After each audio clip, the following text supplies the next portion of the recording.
Bonjour à toutes et à tous, j'espère que vous allez bien. Aujourd'hui, on se retrouve sur un tutoriel Luminar Neo de l'expédition du vlog la dernière fois, dimanche dernier.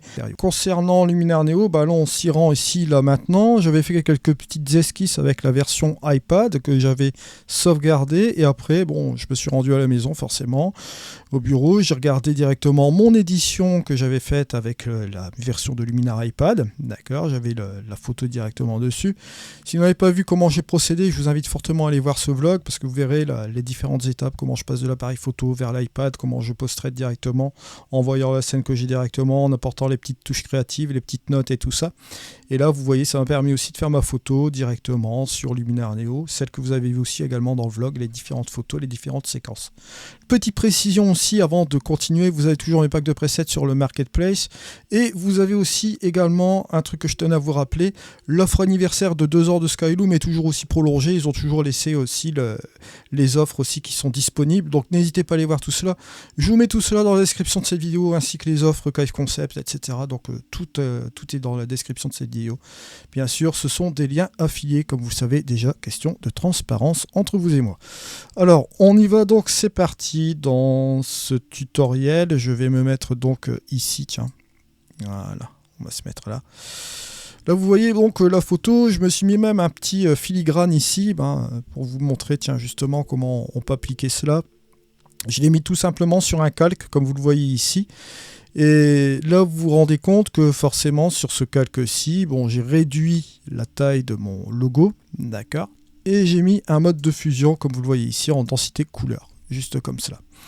Alors là, je vais tout simplement masquer mon calque, d'accord, et on va partir sur l'édition de cette photo-là. Je vais aller dans l'onglet modification pour vous faire voir étape par étape comment j'ai réalisé, vous le voyez ici, le post-traitement de cette photo.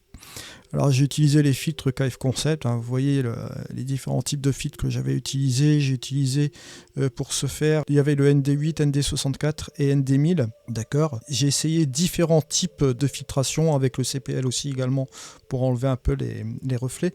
Vous irez voir justement tous les détails dans le vlog, j'explique tout cela sur le terrain en vrai avec cette scène que vous voyez ici. Alors là, je vais repartir sur le développement RAW. Voilà, on va enlever complètement l'édition. Et je vais tout simplement ici vous montrer de quoi avait l'air la photo auparavant. Vous allez voir ici, hop, je vais le mettre juste comme cela. Voilà, la photo avait été capturée comme ça. Vous voyez, c'est le fichier RAW comme ceci. Boum. Alors donc, vous voyez un peu ce que j'ai fait sur la photo étape par étape. La première étape dans le développement RAW, j'ai été chercher mon profil plat de la caméra. Bon, il va sans dire que là, ici, j'ai récupéré pas mal de petits détails dans ma photo et j'ai apporté ma petite touche créative aussi au niveau de la photo pour lui donner un aspect un petit peu pop-sante sur les couleurs, etc. Vous allez voir comment j'ai réalisé cela. Alors bien évidemment, là ici, j'ai pas touché au point noir et au point blanc. J'ai notamment touché un peu avec la courbe pour faire les points blancs et les points noirs.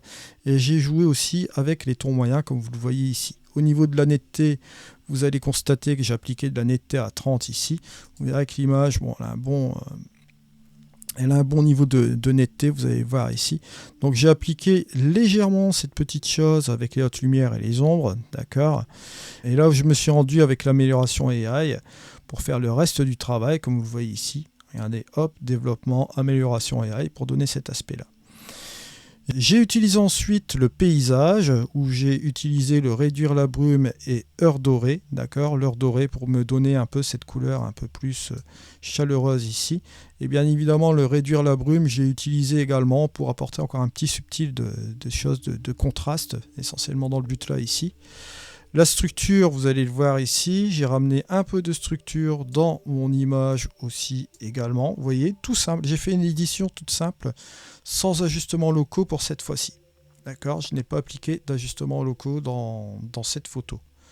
Au niveau du vignettage, j'ai appliqué un léger vignettage aussi également, comme d'habitude, vous voyez, juste comme ceci. Vous allez dans les réglages avancés. Vous voyez que là, j'ai utilisé la progressivité à 100.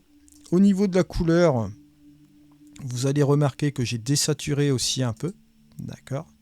Si je regarde au niveau des autres choses, là j'ai pas apporté de modification. J'ai simplement désaturé un peu la couleur ici à -4, comme vous le voyez ici. Et ensuite j'ai utilisé l'outil effacer pour enlever la partie, vous voyez, du petit panneau qui était là sur le côté. parce qu'elle était dans mon cadrage ici sur la prise de position sur cette chose-là, parce qu'à un moment donné, j'avais bougé aussi mon appareil photo, je voulais avoir un petit peu plus de choses ici, comme j'étais en 35 mm avec le CPL, j'ai voulu apporter quelque chose de plus ici, comme vous voyez là. Vous avez donc ici le avant et le après, vous voyez. Donc vous voyez une petite édition assez créative comme ça, comme vous voyez ici. Il y a moyen de récupérer des détails ici dans les nuages, bien sûr, et d'apporter cette petite coloration aussi également. Voilà un petit peu comment j'ai post-traité cette photo, comme vous le voyez. Après, j'ai apporté forcément cette petite signature, hein, comme je vous l'ai dit, hein, si vous affichez le calque, vous voyez, vous avez cette chose-là. Donc voilà, vous voyez qu'à partir de ce fichier original, fichier RAW, hein, on a rapporté des détails, rajouté un petit peu plus de couleurs, etc., comme vous le voyez ici. Donc, il est possible...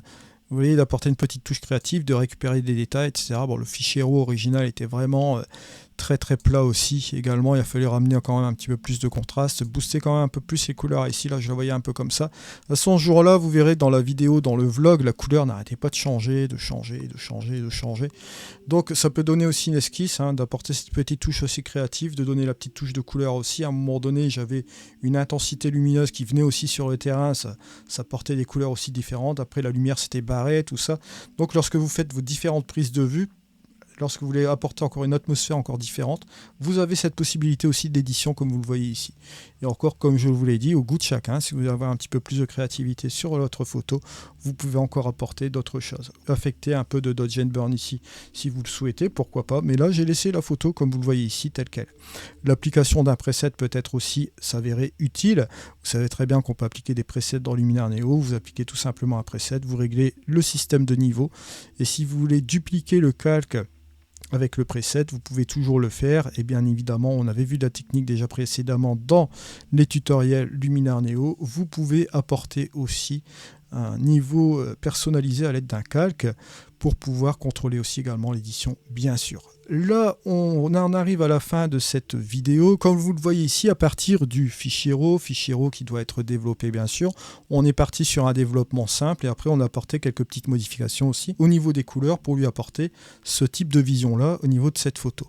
À savoir, bien sûr, comme je vous ai dit, au niveau du vlog, j'avais beaucoup de variations de lumière, qui avait une interaction aussi sur sur l'endroit, hein. Il y a des moments ça changeait dans tous les sens avec les nuages qui venaient, qui partaient, la lumière qui était cachée dans le soleil. Avec le changement de lumière, ça s'est passé relativement assez rapidement. Vous aviez ces variations très très nombreuses en peu de temps, jusqu'à la fin de l'heure dorée, arriver au coucher de soleil et à l'arrivée de l'heure bleue, bien sûr. Donc, choix judicieux. Lorsque vous avez plusieurs photos comme ça, vous est possible de capturer une ambiance particulière que vous avez vue aussi directement sur les terrains, d'accord, une variation de lumière et tout ça. Et si vous n'avez pas capturé ce moment T, vous avez toujours la possibilité de le recréer tout en adoptant une petite touche créative, comme vous le voyez ici, en le tirant en fine art par exemple, et amener cette chose-là, cette interprétation-là.